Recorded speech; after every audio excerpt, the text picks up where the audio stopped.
నేను సీఎం అయితా అని చెప్పుకుంటున్న ఈటల రాజేందర్ గారిని 100 కిలోమీటర్ల లోపల బొందబెట్టి మళ్ళా హుజురాబాద్ లో బీఆర్ఎస్ పార్టీ జెండా ఎగిరేసిన మొగోని మిస్టర్ గాంధీ.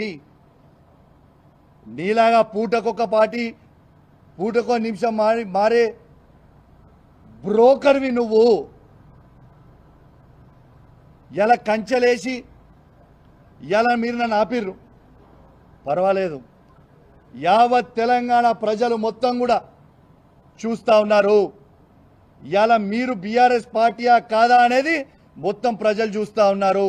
మీరు వాడే భాష షేర్లింగం పెళ్లి ప్రజలు మొత్తం కూడా చూస్తూ ఉన్నారు. ఇంకోటి కూడా చెప్తున్నా మిస్టర్ గాంధీ గారు, నేను ప్యూర్ తెలంగాణ గడ్డ మీద పుట్టిన బిడ్డని. ఏడు నుంచో వచ్చి మా గడ్డ మీద కూర్చొని నువ్వు సవాల్ విసురితే చూసుకుంటా ఊకోనికే ఇక్కడ భయపడతాం అనుకున్నావా ఏంది బిడ్డ? ఇవాళ కేసీఆర్ గారి నాయకత్వంలో నిన్న నేను పొద్దున్నే కేటీఆర్ గారితో హరీష్ రావు గారితో ఫోన్ మాట్లాడి పర్మిషన్ తీసుకొని మరీ చెప్తా ఉన్నాను. రేపు పొద్దున 11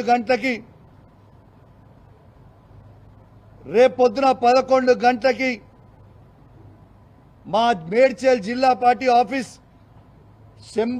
శంబీర్పూర్ రాజు గారి నాయకత్వంలో ఆడి నుంచి మేమందరం కలిసి వేలాది మంది కార్యకర్తలు అందరం కూడా మన బీఆర్ఎస్ పార్టీ ఎమ్మెల్యే గాంధీ గారి ఇంటికి పోదామని చెప్పి సందర్భంగా తెలియజేస్తా ఉన్నాను. రేపు దయచేసి కోరుతా ఉన్నాను, బీఆర్ఎస్ పార్టీ ప్రతి కార్యకర్త, జీహెచ్ఎంసీలో ఉన్న ప్రతి కార్యకర్త, ఇలా ఉమ్మడి రంగారెడ్డి జిల్లాలో ఉన్న ప్రతి బీఆర్ఎస్ పార్టీ కార్యకర్త రేపు అందరం కలిసి 11 గంటలకి గాంధీ గారి ఇంట్లోకి ఖచ్చితంగా రేపు పోదాము. ఆడ బ్రేక్ఫాస్ట్ తిందాము, ఆడ లంచ్ తిందాము.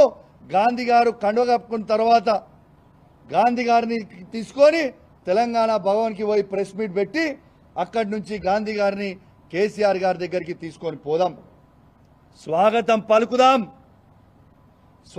పలుకుదాం. దయచేసి కేసీఆర్ గారి మీద ఉన్న అభిమానం ఉన్న ప్రతి కార్యకర్త, కేటీఆర్ గారి మీద అభిమానం ఉన్న ప్రతి కార్యకర్త, హరీష్ రావు గారి మీద అభిమానం ఉన్న ప్రతి కార్యకర్త అందరం కూడా పెద్ద ఎత్తున రేపాడికి పోదామని చెప్పి సందర్భంగా తెలియజేస్తా ఉన్నాను.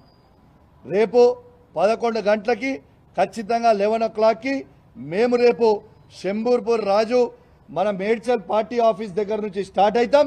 ఆయన ఇల్లు అదే జిల్లా కిందికి వస్తుంది, ఆడికే పోదాం. ఆడి నుంచి అందరం కలిసి ఆ ఇంటికి పోయి స్వాగతం పలుకుదాం. మళ్ళీ ఏమంటాడు, బీఆర్ఎస్ పార్టీతో నాకు పంచాయతీ కాదట, కౌశిక్ రెడ్డితోనే నాకు పంచాయతీ అట. నీకు నాకేమైనా భూమి తగాదాలు ఉన్నాయా?